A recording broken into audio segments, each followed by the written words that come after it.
The desert suitcase cracked open with a sound like breaking bones, revealing 5 tiny cheerleader uniforms folded inside like burial shrouds. For 10 years, a small town had searched desperately for the missing children who wore them. Now the faded fabric screamed a horrifying truth that someone had buried in this godforsaken wasteland, hoping it would never surface again. Before we continue, we'd love to know where you're watching from. Feel free to subscribe as well. We'd be happy to have you here with us. Jake Thompson wiped sweat from his forehead as he navigated the rocky Nevada desert trail. The relentless sun created mirages across the barren landscape. Something metallic glinted beneath weathered stones, catching his attention. He kicked away loose rocks, revealing an old suitcase corner. His heart raced as dread washed over him. "What the hell?" he muttered, staring at the buried case. Jake pried open the rusted latches with trembling hands. The lid creaked, revealing contents that made his blood run cold. 5 small cheerleader uniforms lay folded inside. Red and white fabric faded but unmistakable. Cheer was still visible on each tiny outfit. "Oh my God," he whispered, realizing these belonged to children. Something terrible had happened here. 911, what's your emergency?" the dispatcher asked. I found children's clothes buried in the desert," Jake stammered. "Cheerleader uniforms. I think they're from those missing kids." Within 30 minutes, Nevada State Police cordoned off the area. The lead officer immediately recognized the significance. "These match the 1997 case," he told his partner grimly. The haunting mystery was reopening. Detective Sarah Mitchell was reviewing cold case files when her phone rang. She'd been a rookie in 1997 when 5 girls disappeared. The case had haunted her career. "Detective, we found something in the desert," the voice said. "It's about the missing cheerleaders." Sarah's heart stopped. "I'll be right there," she managed. Memories she'd buried came flooding back with devastating clarity. The crime scene team excavated methodically around the suitcase. Metal detectors swept the perimeter, while photographers documented everything. "We've got hair ribbons here," one technician called. "Broken bracelet over here," another shouted. Small personal items surfaced from the sand. Each piece was carefully catalogued. The desert had kept its secrets for 10 years, but now surrendered them. Sarah knelt beside the open suitcase, hands shaking as she examined each uniform. She remembered the 5 10-year-old girls who wore these: Rebecca, Lisa, Ashley, Michelle, Sophie. "I failed you," she whispered to the fabric. These represented 5 stolen childhoods, families forever broken. The uniforms still held traces of innocence, now lost in this desolate place. Her partner placed a comforting hand on her shoulder. News vans arrived within hours, satellite dishes reaching skyward. "Missing cheerleaders' uniforms found after decade," screamed headlines. Reporters descended on Cedar Falls like vultures. "This will reopen old wounds," the police chief warned. "Handle the families gently." The quiet community braced for media invasion. Families who'd spent 10 years hoping were about to relive their nightmare. Emma Rodriguez was working at a Portland coffee shop when breaking news flashed. 20 years old, she'd been the 6th team member, saved by a suspicious injury. "Those were my teammates," she told her manager. She immediately called Cedar Falls police. "I need to help with this investigation," she told the desk sergeant. "I was supposed to be with them that night." Pastor David Coleman watched the coverage with growing anxiety. He'd known all 5 girls, baptized 3, counseled their families. But David carried secrets heavier than his calling. "Lord, forgive me," he prayed, knowing this discovery would force him to confront buried truths. His hands trembled as he reached for his prayer book. The reckoning had finally come. The forensic team examined the suitcase carefully. "No human remains," Dr. Foster announced to the investigators. "No bones, no trace of the children themselves." This meant the girls might still be alive somewhere. The discovery raised more questions than answers. "Where are they?" Sarah asked the desert wind. The mystery had only deepened. Dr. Foster's preliminary analysis shocked everyone present. "This suitcase was buried recently," she announced. "Maybe 2 years, not 10. The leather showed minimal desert weathering. Someone had moved this evidence deliberately." "This isn't the original burial site," she explained. "Someone wanted us to find this." The investigation had been deliberately restarted. As sunset cast shadows across the crime scene, Sarah stood alone among evidence markers. The case that defined her career was active again. 5 families would relive their nightmare. She had no answers to offer them. "Give me strength," she whispered into the desert wind. "Help me bring justice to 5 little girls who deserved better." If you're enjoying this story, don't forget to subscribe to the channel and activate the notification bell to hear more stories like this. Sarah spread the yellowed case files across her desk, each page a painful reminder of her early failure. 5 10-year-old faces smiled from school photos: Rebecca Thompson, Lisa Chen, Ashley Morgan, Michelle Davis, Sophie Williams. They were so young, she murmured to herself. The files documented every lead, every interview, every dead end from 1997. 10 years had passed, but the weight of their disappearance still crushed her chest like granite. The timeline was burned into Sarah's memory. May 15, 1997, championship victory celebration at Crystal Lake. The 5 cheerleaders had been excited, chattering about their win during the car ride. They were going to have a sleepover party, one witness statement read. Coach Barnes said it would be a special celebration for the team. The last confirmed sighting was at 8:30 p.m. when they arrived at the remote lake house, carrying overnight bags and giggling. Emma Rodriguez walked into Cedar Falls Police Station with determined steps, her 20-year-old face bearing traces of the child she'd been. The desk sergeant looked up skeptically. "I'm Emma Rodriguez," she announced. "I was on the cheerleading team with the missing girls. I need to speak with Detective Mitchell about the investigation." Her voice carried authority beyond her years, shaped by a decade of survivors' guilt and criminal justice studies. "You're too young to be involved in this investigation," Sarah said when Emma was escorted to her office. "This is police business, not amateur hour." Emma's eyes flashed with determination. "Those were my best friends," she replied firmly. "I know things about that team, about Coach Barnes, about what was happening that other people don't. You need my help whether you admit it or not." Sarah studied the young woman's resolute expression. Together they spread witness statements across the conference table. Emma read each one carefully, occasionally stopping to shake her head. "This is wrong," she said, pointing to one statement. "Jenny says we practiced until 6 that day, but we finished at 4:30. I remember because I was supposed to go with them." Sarah leaned forward. "What else do you remember differently?" she asked. These fresh eyes might reveal overlooked inconsistencies. "The original investigation focused heavily on this drifter," Sarah explained, showing Emma the thick file. "Harold Jenkins, seen near the lake around the time the girls disappeared. We never found him." Emma frowned. "A stranger would stick out in our small town. The girls wouldn't have trusted someone they didn't know." She paused, studying crime scene photos. "This feels personal, like someone they trusted betrayed them." Emma's hands trembled as she revealed her secret. "I wasn't really injured that night," she admitted. "Coach Barnes told me not to come to the celebration. She said I needed to rest my ankle, but it wasn't hurt." Sarah's eyes narrowed. "Why would she exclude you specifically?" Emma shook her head. "I've wondered about that for 10 years.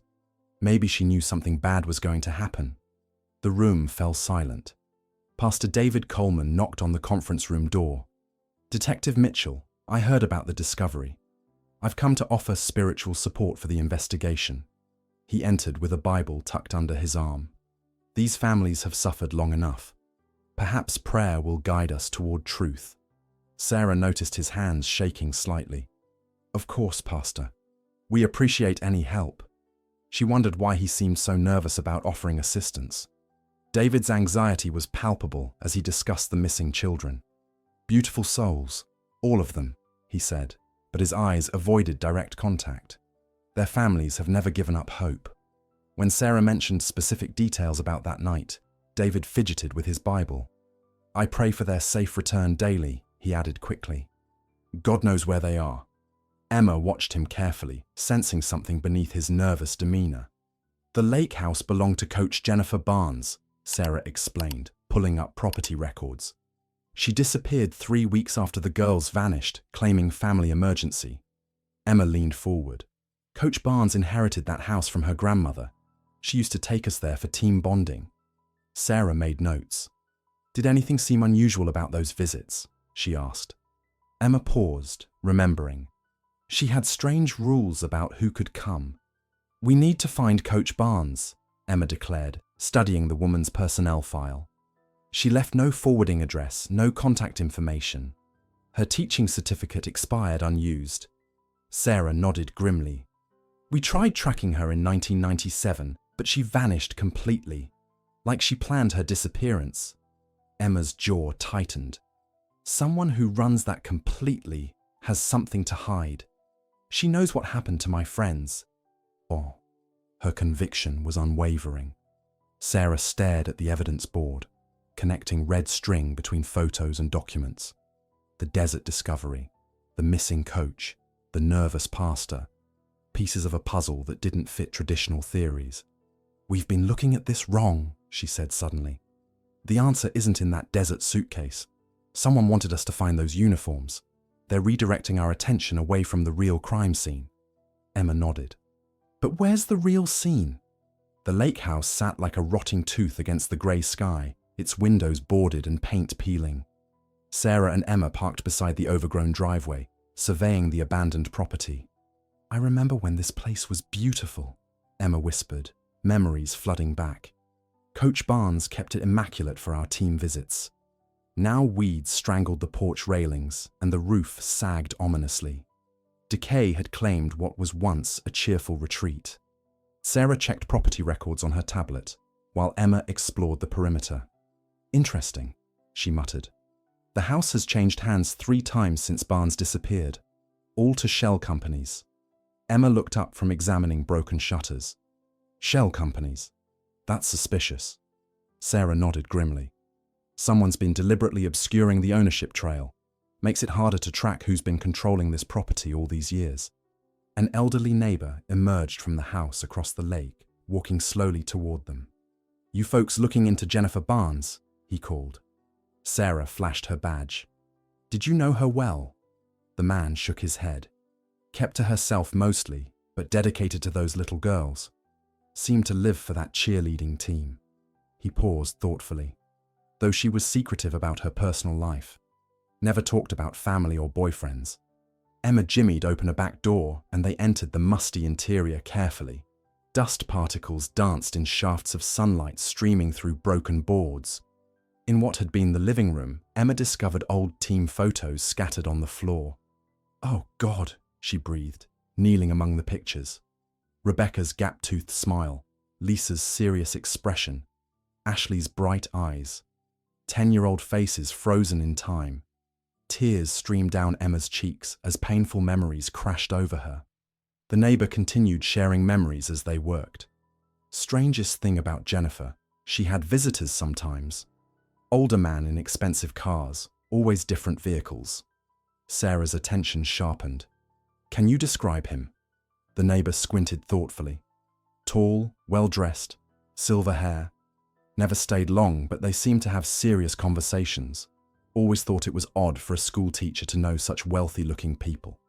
Another mysterious connection emerged. Back at the station, Sarah ran comprehensive background checks on Coach Barnes. What she discovered painted a troubling picture. Look at this, she told Emma, pointing to financial records. Barnes had significant gambling debts 3 months before the disappearance. Casino markers from Las Vegas, unpaid for thousands. Emma frowned. A teacher's salary couldn't cover those debts. Where was she getting money? The evidence suggested Barnes was financially desperate. Deeper investigation revealed Barnes's connection to questionable Las Vegas individuals. Credit reports showed payments from unknown sources, irregular deposits that didn't match her teaching income. She was involved with some very dangerous people, Sarah explained to Emma. The kind who collect debts violently. Emma's face paled. You think she sold the girls to pay her debts? The possibility hung between them like poison, too terrible to voice, but impossible to ignore. What if the girls witnessed something they shouldn't have? Emma suggested, studying Barnes's travel records. These team bonding trips happened monthly, always to remote locations. Sarah traced the destinations on a map. Training camps in Nevada, isolated cabins in California. Why take 10-year-olds so far from home? Emma's hands trembled. Maybe they saw her meeting with these dangerous people. Maybe they became liabilities instead of just students. Emma discovered disturbing patterns in Barnes's coaching history. She specifically recruited girls from broken homes, she realized, reading through team rosters. Rebecca's dad was gone. Ashley's mum worked 3 jobs. Michelle lived with her grandmother. Sarah nodded grimly. Vulnerable children make easier targets. Parents too busy or absent to ask questions. The strategy seemed deliberately calculated. Barnes had been selecting victims, not just coaching cheerleaders. Sarah's phone buzzed with an incoming call from Pastor David. "Detective, I need to speak with you urgently." His voice was strained. "It's about the night those girls disappeared. I have information I should have shared years ago." Sarah exchanged glances with Emma. "We'll be right there, Pastor." Something in his tone suggested guilt rather than helpfulness. Another secret was about to surface from Cedar Falls' buried past. In his church office, Pastor David wrung his hands nervously before speaking. "The girls came to me weeks before they disappeared," he confessed. "They were troubled, said Coach Barnes was making them do things that felt wrong." Sarah leaned forward. "What kind of things?" David's voice dropped to a whisper. "They said she was taking pictures of them changing clothes, asking them to pose in ways that made them uncomfortable." Emma gasped audibly. "They begged me not to tell their parents," David continued, tears flowing freely now. "They were afraid of getting in trouble, of being kicked off the team. I thought I could handle it myself, speak to Barnes privately." Sarah's jaw tightened. "But you never did." David shook his head miserably. "I waited too long. 3 days later, they were gone." His confession transformed everything. This wasn't a random crime, but something much darker. Sarah stood abruptly, the pieces finally forming a coherent picture. "This isn't about a drifter or a random abduction," she announced. "We're dealing with organized exploitation of children. Barnes was involved in something systematic, using her position to access vulnerable kids." Emma's face hardened with determination. "Then we find her and make her tell us where my friends are." The investigation had shifted from missing persons to something far more sinister. Emma spent hours combing through financial databases, her criminal justice training proving invaluable. "Look at this," she called Sarah over to her laptop.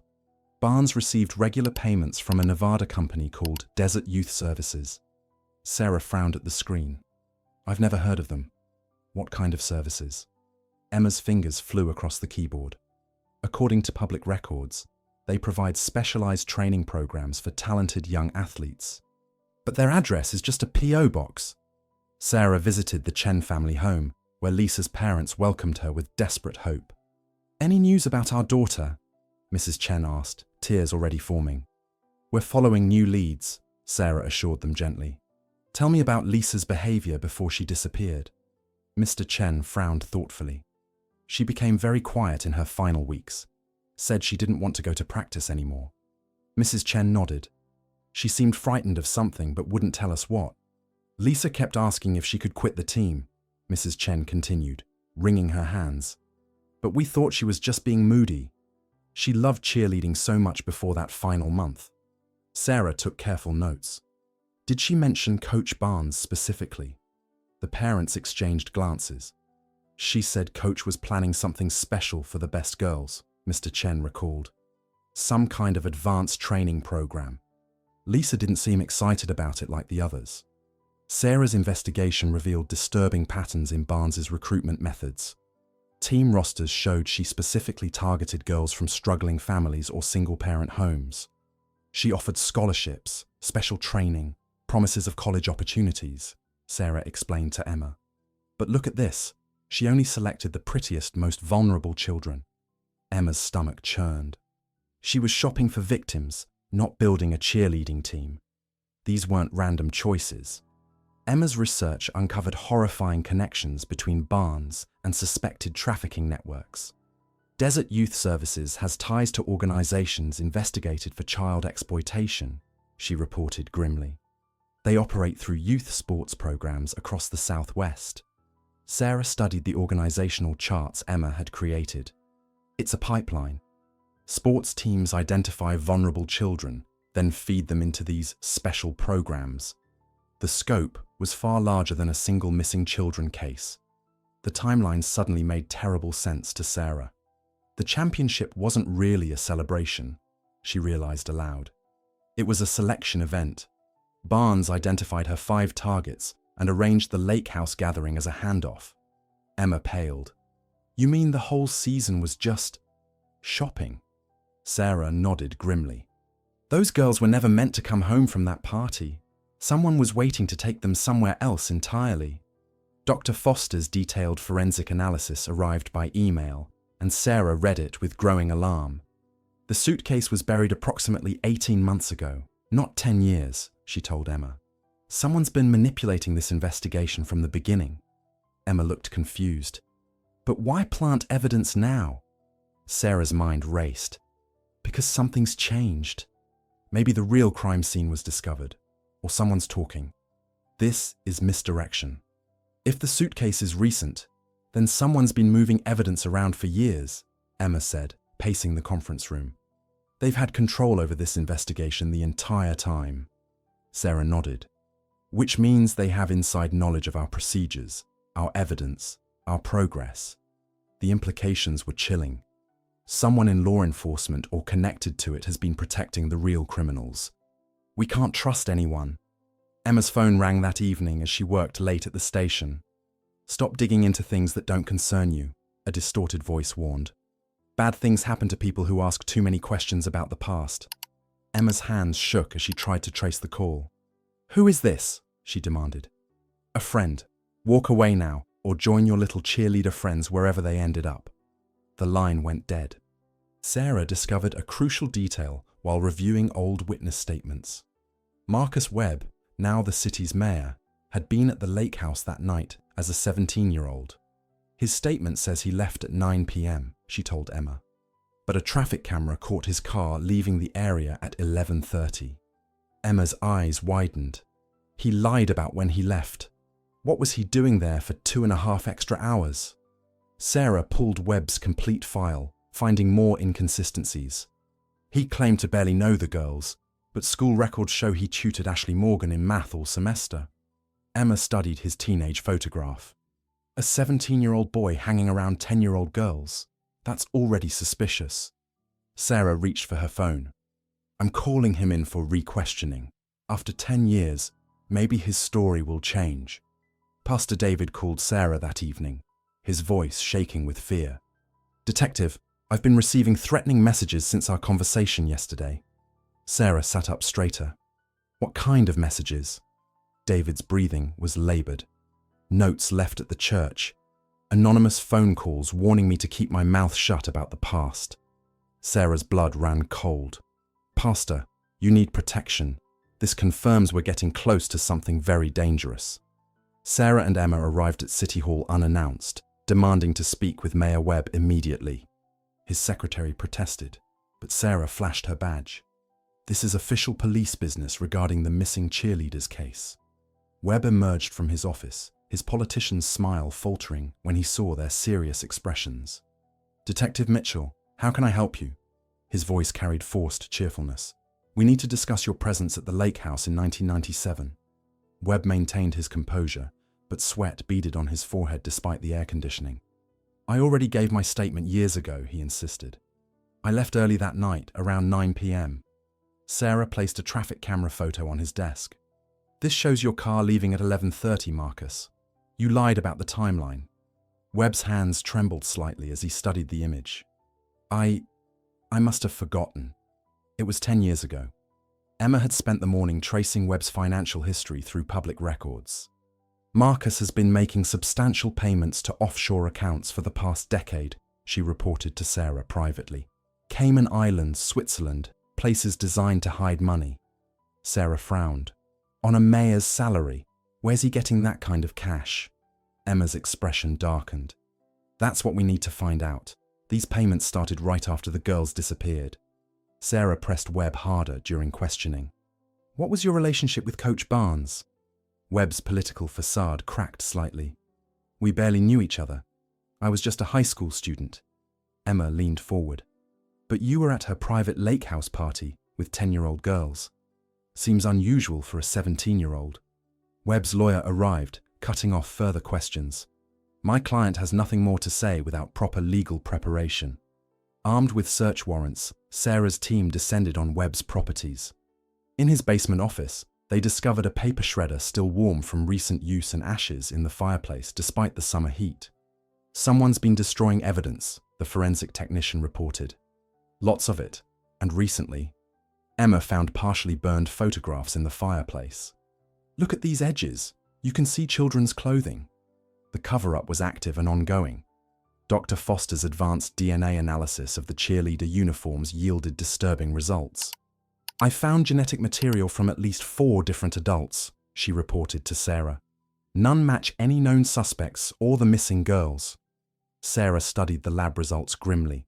4 unknown adults were in contact with these uniforms. This confirms multiple perpetrators. The scope of the conspiracy was larger than they'd imagined. The DNA suggests prolonged contact, not just brief handling, Dr. Foster continued. These adults spent significant time with the children or their clothing. Emma felt sick. Multiple adults means an organized group, not just Barnes acting alone. Sarah nodded.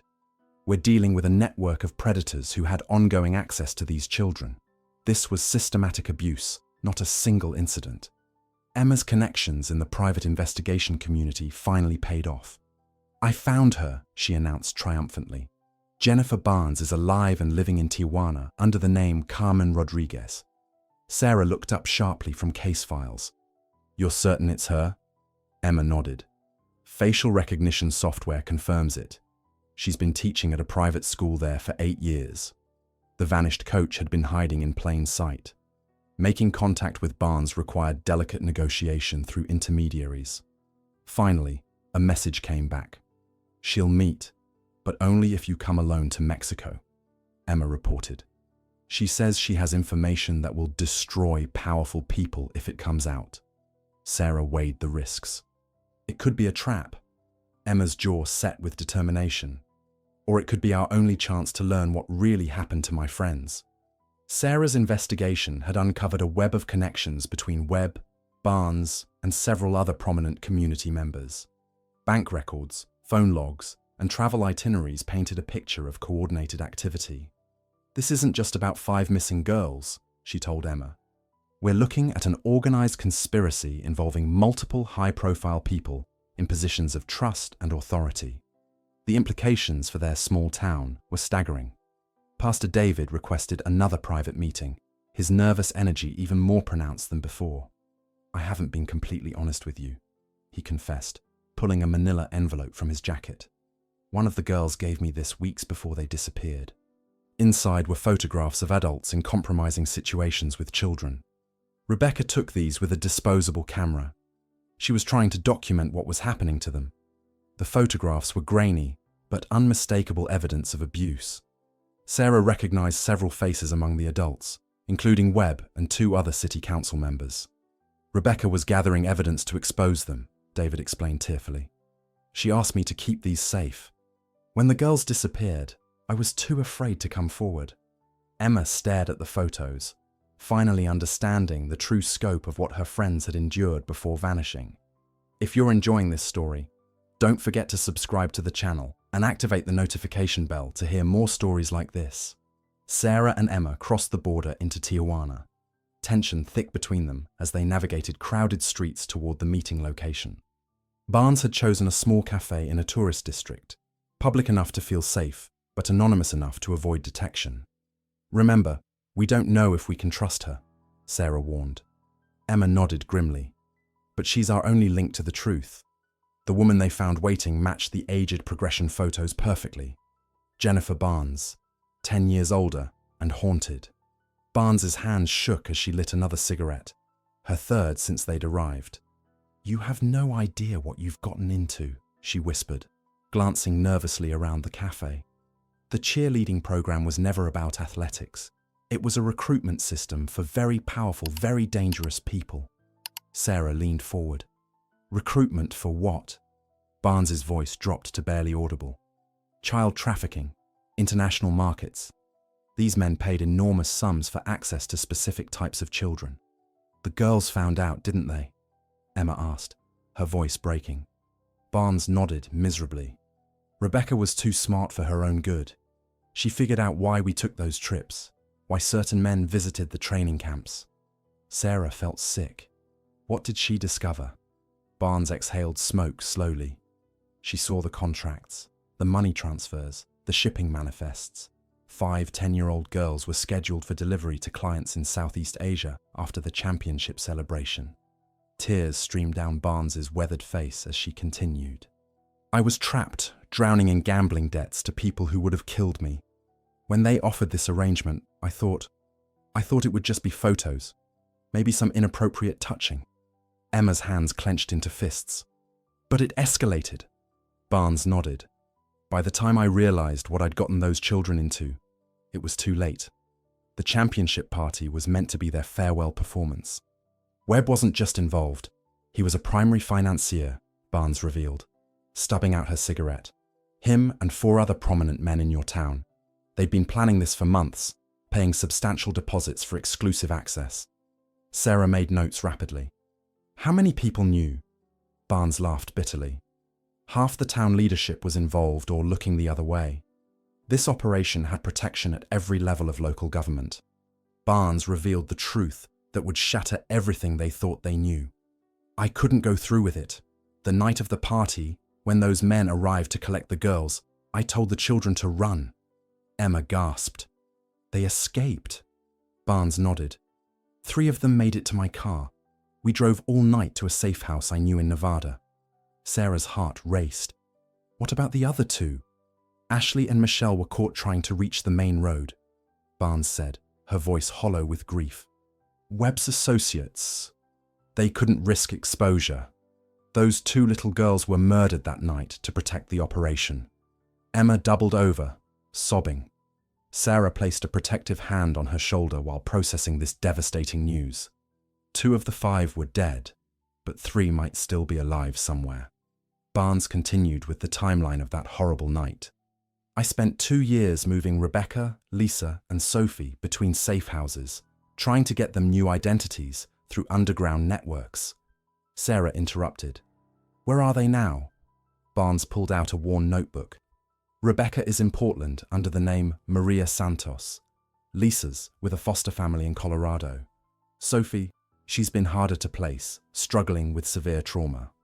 The suitcase in the desert was my insurance policy, Barnes admitted. I planted it there 6 months ago when I heard Webb was running for higher office. I knew if those uniforms were found, it would restart the investigation. Emma looked up through her tears. You wanted us to find them. Barnes nodded.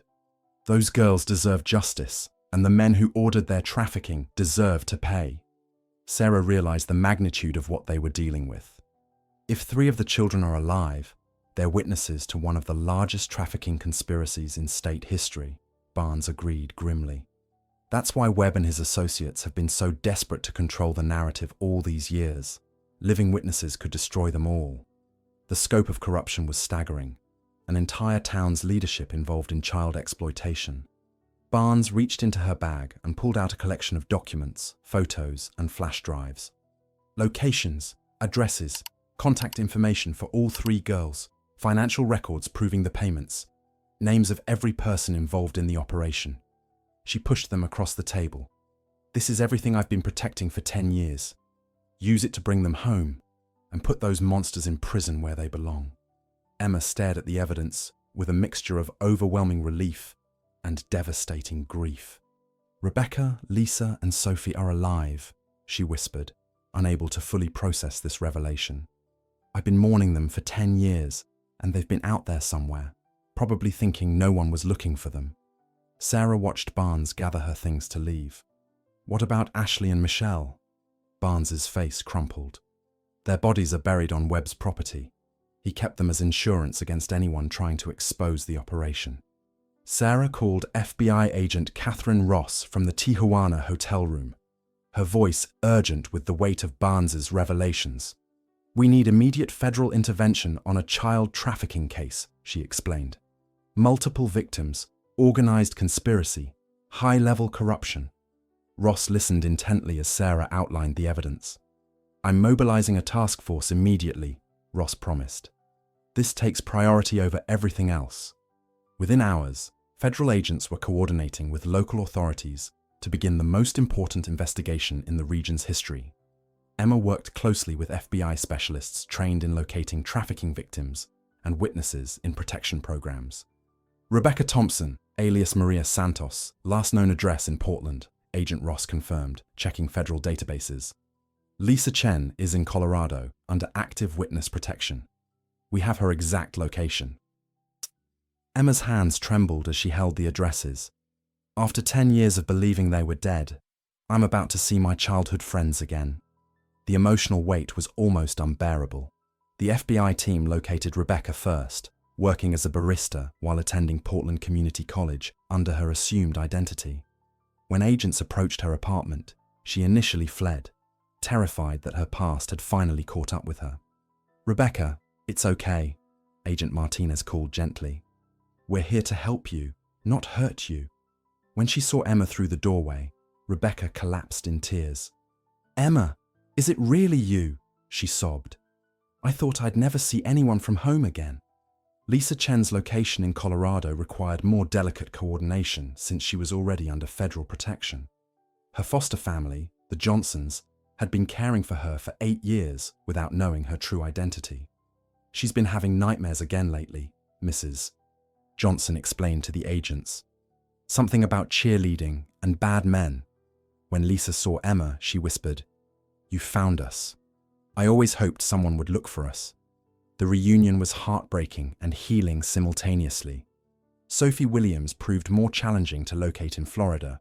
Her trauma had been severe, requiring multiple psychiatric hospitalizations and placement changes over the years.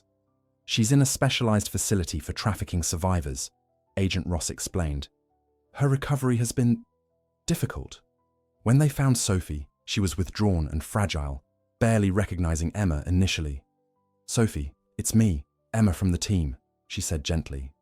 Sophie's eyes gradually focused. "Emma, you're real? Not another dream?" she whispered uncertainly. Agent Ross delivered the devastating confirmation about Ashley and Michelle.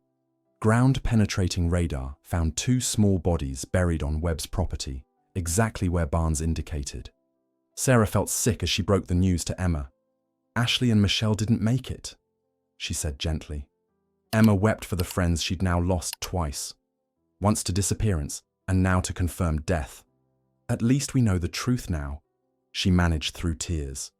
And 3 of them survived. Federal agents coordinated simultaneous raids across 3 states, targeting properties and businesses connected to the trafficking network Barnes had exposed. SWAT teams hit Webb's mayoral offices, his private residence, and 2 rural properties used as safe houses. "Massive document seizure in progress," Agent Ross reported from the command center. "Financial records, computer files, communication logs, everything needed to dismantle this entire operation." The net was closing rapidly on the conspirators. The evidence uncovered during raids was staggering in scope. This network involved 12 judges, 8 police officials, and over 20 business leaders across 4 states. Agent Ross briefed the task force. "They've been trafficking children through youth sports programs for over 15 years. Sarah studied the organizational charts with growing horror.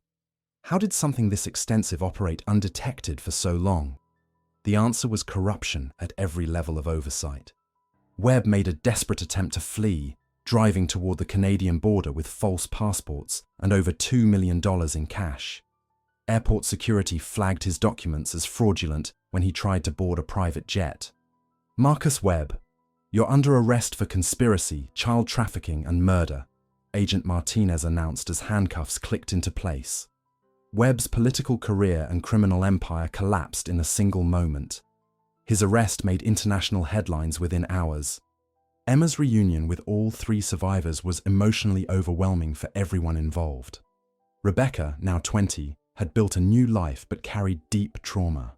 Lisa found strength in her faith and protective foster family. Sophie remained fragile but showed signs of hope when surrounded by familiar faces. "We survived," Rebecca said, holding Emma's hands. "We're not the same children we were, but we survived." Their resilience despite unimaginable trauma was both inspiring and heartbreaking. The survivors provided additional testimony that expanded the investigation exponentially. There were other children from different states, Lisa revealed during her FBI interview. Girls from soccer teams, gymnastics clubs, dance studios. The network was huge. Rebecca nodded. They had customers all over the world. We overheard them talking about shipments to Asia, Europe, even Australia. Sophie, when she was able to speak, mentioned seeing buses full of children at remote facilities. The trafficking operation was international in scope. Pastor David's photographic evidence proved crucial in identifying the final members of the conspiracy. Federal prosecutors used the images Rebecca had taken to build ironclad cases against every perpetrator. "These photographs will ensure life sentences for the ringleaders," Agent Ross explained. A 10-year-old girl's bravery in documenting her abuse has provided the evidence needed to destroy an entire trafficking network. David's decision to finally come forward had saved countless future victims from similar fates. Federal prosecutors worked tirelessly to build airtight cases against all 17 individuals identified in the trafficking network. This is the largest child exploitation conspiracy in state history, District Attorney Patricia Morgan announced at a press conference. "We have evidence of systematic abuse, international trafficking, and murder spanning over 15 years. The legal team included specialists in organized crime, trafficking cases, and victim advocacy. Every perpetrator would face maximum penalties under federal law. Rebecca, Lisa, and Sophie courageously testified before grand juries, their statements providing crucial evidence for multiple convictions. These brave young women have found the strength to speak truth to power," Prosecutor Morgan explained. Rebecca's testimony was particularly powerful, detailing how she documented the abuse through photographs. Lisa spoke about the network's methods of grooming and control. Sophie, despite her ongoing trauma, provided essential details about the trafficking routes and international connections. Detective Sarah Mitchell finally experienced the justice she'd pursued for 10 years, though victory felt bittersweet, knowing Ashley and Michelle would never come home. "This case defined my career," she reflected during the trial. "Knowing that 3 of these children survived and their abusers will never hurt anyone again. It's everything I hoped for." The conviction of Webb and his associates validated her decade-long commitment to finding the truth about that terrible night. Emma established the 5 Stars Foundation to help trafficking survivors and families of missing children find closure and support. Rebecca, Lisa, Ashley, Michelle, and Sophie inspired this organization. Emma explained at the foundation's launch. "We'll provide resources, therapy, legal assistance, and hope to families facing similar tragedies." Her survivor's guilt had transformed into purposeful action, creating lasting change from unimaginable tragedy. The foundation would honor all 5 girls' memories. Coach Jennifer Barnes cooperated fully with federal authorities, providing detailed testimony about the network's operations in exchange for reduced sentencing. She's genuinely remorseful and has provided invaluable assistance in dismantling this conspiracy, Prosecutor Morgan stated. Barnes received 8 years in federal prison rather than life, with requirements to continue assisting in related investigations. Her cooperation led to arrests in 6 other states and recovery of 12 additional trafficking victims. Marcus Webb received life imprisonment without possibility of parole for his leadership role in the trafficking operation and the murders of Ashley and Michelle. "You exploited your position of trust to harm the most vulnerable members of our community," Judge Harrison declared during sentencing. "Your crimes against children deserve the harshest penalty our justice system allows." Webb showed no remorse, maintaining his innocence even as overwhelming evidence convicted him. His political legacy was permanently destroyed. The 3 surviving young women underwent intensive therapy to process their childhood trauma, and adjust to their newly revealed identities. Specialized counselors worked with each survivor individually, recognizing their unique needs and coping mechanisms. Rebecca focused on rebuilding trust in relationships. Lisa found healing through her faith and protective foster family.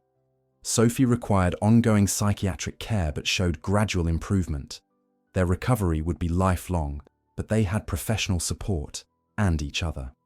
Pastor David's congregation rallied around the survivors and their families, providing emotional and financial support during the difficult transition period. These young women are heroes who exposed evil in our community, Pastor David told his congregation. We have a Christian duty to support their healing and ensure nothing like this ever happens again. The church established support groups, fundraising efforts, and advocacy programs. Faith became a source of strength for many involved. Sarah's exceptional work on the case earned her promotion to head the state's new cold case division, with specialization in trafficking-related disappearances. Detective Mitchell's dedication to these children exemplifies the best of law enforcement, Commissioner Roberts announced. Her new position would allow her to apply lessons learned from this case to help other families find missing loved ones. She would never again let a case like this go unsolved for 10 years. The investigation's success led to discovery of 17 other missing children and dismantling of 3 additional trafficking networks across the Southwest. This case created a domino effect, Agent Ross explained. Evidence we gathered led to major breakthroughs in cold cases dating back 20 years. Families who'd given up hope received closure. Children who'd been missing for years were located and rescued. The impact extended far beyond Cedar Falls. Rebecca, Lisa, and Sophie began the challenging process of rebuilding relationships with their biological families, though emotional reunion required careful management by therapists. Rebecca's parents had divorced during her absence, complicating family dynamics. Lisa's parents welcomed her, but struggled with guilt about missing signs of abuse. Sophie's grandmother had died during her disappearance, leaving her without immediate family. Each reunion required professional mediation and ongoing counseling to address complex emotions. Emma found peace knowing 3 of her childhood friends had survived, while finally being able to properly mourn Ashley and Michelle's confirmed deaths. I spent 10 years in limbo, not knowing whether to hope or grieve, she explained during a foundation speech. Now I can honor Ashley and Michelle's memories while celebrating Rebecca, Lisa, and Sophie's survival. Her closure enabled her to channel grief into meaningful advocacy work. The foundation became her life's mission, ensuring their story would protect other children. 3 years after the trial's conclusion, Rebecca had enrolled in Portland State University's social work program while volunteering at a trauma recovery center. Working with other survivors helps me process my own experiences, she explained to her therapist. Her academic focus on child advocacy reflected her determination to prevent other children from experiencing similar abuse. Despite ongoing challenges with trust and relationships, Rebecca had found purpose in helping others heal. Her resilience inspired both fellow students and the survivors she counseled. Lisa discovered profound healing through her faith and her work with faith-based organizations, protecting vulnerable children. The Johnson family had legally adopted her, providing the stable foundation she needed for recovery. My foster parents saved my life in more ways than one, Lisa often said during speaking engagements. She'd become an advocate for improved foster care systems and worked with churches to identify at-risk youth. Her testimony about faith sustaining her through unimaginable trauma-inspired congregations nationwide. Sophie's recovery journey remained the most challenging of the 3 survivors, requiring specialized therapy and psychiatric care to address severe trauma responses. Gradual progress came through art therapy, where she expressed emotions too difficult to verbalize. Some days are harder than others, she admitted during a rare interview. But I'm learning to trust again, slowly. Her artwork depicting her experiences had become powerful tools for other trafficking survivors to understand their own healing processes. Emma's 5 Stars Foundation had grown into a national organization with chapters in 12 states, helping locate dozens of missing children and trafficking survivors. We've reunited 47 families and identified 36 trafficking networks, Emma reported at the Foundation's annual gala. Corporate sponsors and celebrity supporters had elevated the Foundation's profile, enabling expanded services. Emma's transformation from survivor to advocate demonstrated how trauma could be channeled into meaningful social change. Detective Sarah Mitchell continued her work heading the state's cold case division, applying investigative techniques learned from the Cheerleader case to other trafficking-related disappearances. "Every missing child case gets the full treatment now," she explained to her team. "We know these networks exist, and we know how to find them." Her unit had solved 18 additional cold cases in 3 years, bringing closure to families who'd waited decades for answers. Pastor David had partnered with law enforcement and child protection services to implement comprehensive safety programs for youth in churches across the region. "We can no longer afford to be naive about predators who target faith communities," he preached. Background checks, supervision protocols, and reporting requirements became standard practice. His advocacy for transparency had sometimes created resistance, but David remained committed to protecting children above all institutional concerns.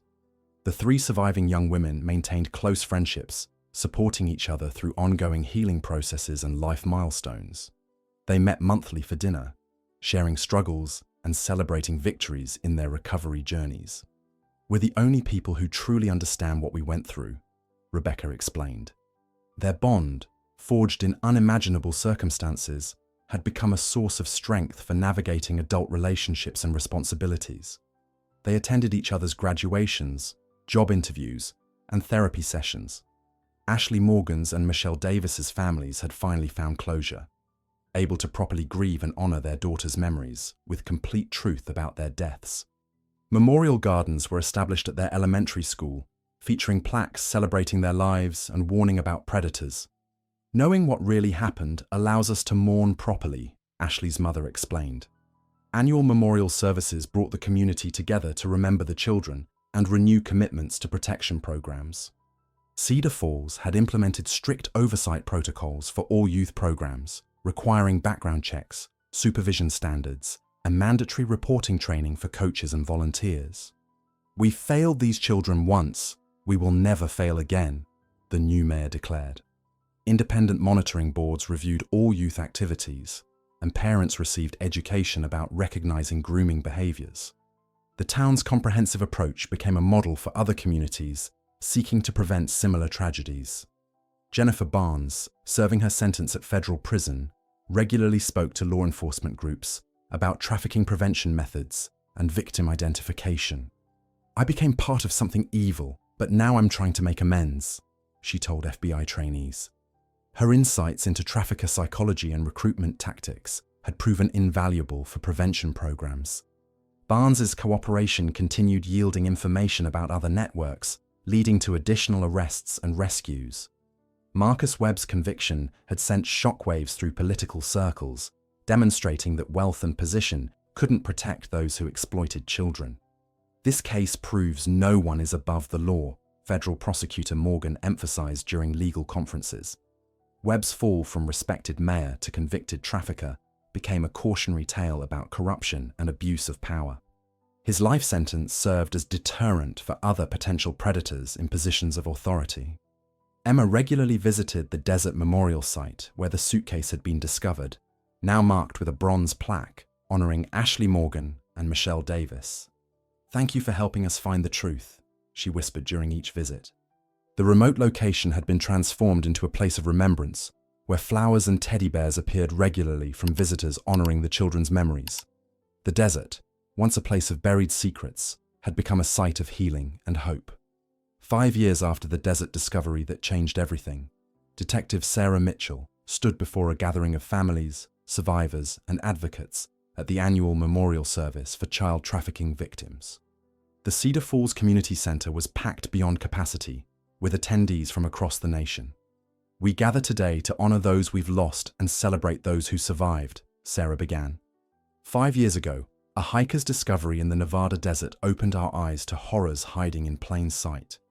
Rebecca, Lisa, and Sophie sat together in the front row, their bond strengthened by shared survival and mutual support through years of healing. Rebecca had graduated with honors in social work. Lisa had become a licensed child advocate, and Sophie had found her voice through art therapy. "We're not just survivors anymore," Rebecca had told a reporter earlier. "We're warriors for other children who need protection." Their transformation from victims to advocates inspired everyone who knew their story. Emma took the podium with confidence earned through years of advocacy and the success of her foundation. "Never give up hope," she told the audience. "For 10 years, I believed my friends were dead. Today, 3 of them sit before you as living proof that miracles happen when people refuse to stop fighting for truth." Her voice carried across the silent room. Ashley and Michelle didn't survive, but their memories fuel our determination to protect other children from similar fates. Pastor David led the memorial prayer, his voice strong with renewed faith after confronting his own failures and finding redemption through action. "Heavenly Father, we ask for continued healing for survivors, strength for families who still search for missing children, and protection for vulnerable young people everywhere." His congregation had become a model for church safety programs nationwide. "Help us remain vigilant against those who would harm the innocent and guide us in creating communities where all children can thrive safely." FBI agent Catherine Ross addressed the gathering about how this case had revolutionized trafficking investigations in rural communities. "The Cedar Falls case became our template for identifying trafficking networks operating through youth programs," she explained. "We've applied these investigative techniques to solve 43 similar cases across 12 states. The methodologies developed during their investigation had been incorporated into federal training programs for agents specializing in child exploitation cases." Sarah reflected on the journey from that first desperate phone call in 1997 to this moment of commemoration and hope. "Persistence and faith ultimately triumph over corruption and evil," she told the audience. "For 10 years, I carried the weight of failure. Today, I know that God was working through every setback, every dead end, every moment of despair to bring us to this truth." Her promotion to Federal Task Force Coordinator had expanded her ability to help families nationwide. Representative Maria Gonzalez announced passage of the 5 Stars Protection Act, comprehensive federal legislation, strengthening oversight of youth sports programs and mandating trafficking prevention training. Rebecca, Lisa, Ashley, Michelle, and Sophie's story demanded legislative action, she declared. "This law ensures coaches, volunteers, and program administrators receive training to identify grooming behaviors and trafficking recruitment tactics." The legislation included funding for prevention programs and survivor support services. The 3 surviving women had become sought-after speakers at conferences about trafficking awareness and survivor support, their testimony helping law enforcement and social workers understand victim psychology. "When we speak, people listen because we lived it," Lisa explained during a panel discussion. Sophie's artwork was featured in awareness campaigns, while Rebecca's research contributed to improved therapy techniques. Their expertise, born from trauma, was saving other children from similar exploitation. Emma's 5 Stars Foundation had expanded to 37 chapters across the United States, with international partnerships forming in countries where child trafficking was prevalent. "We've helped locate and recover 89 missing children," Emma reported to thunderous applause. Corporate sponsors and government grants had enabled comprehensive services, including legal advocacy, therapy funding, and family reunification assistance. The foundation had become the gold standard for missing children organizations. The Cedar Falls case demonstrated how communities could unite to defeat evil when citizens refused to accept corruption and demanded justice for the vulnerable. "This wasn't solved by law enforcement alone," Sarah emphasized. "It required ordinary people like Emma, Pastor David, and community members who chose courage over comfort." The collaborative approach had become a model for other communities facing similar challenges. Truth and justice had prevailed through collective determination. Sarah addressed the spiritual dimension of their victory over evil, acknowledging how faith had sustained everyone involved through the darkest moments. "I believe God used this tragedy to expose broader corruption that had operated in darkness for decades," she told the audience. Ashley and Michelle's deaths were not in vain if they prevented other children from suffering similar fates. Her words brought comfort to families still grieving while inspiring continued vigilance against predators.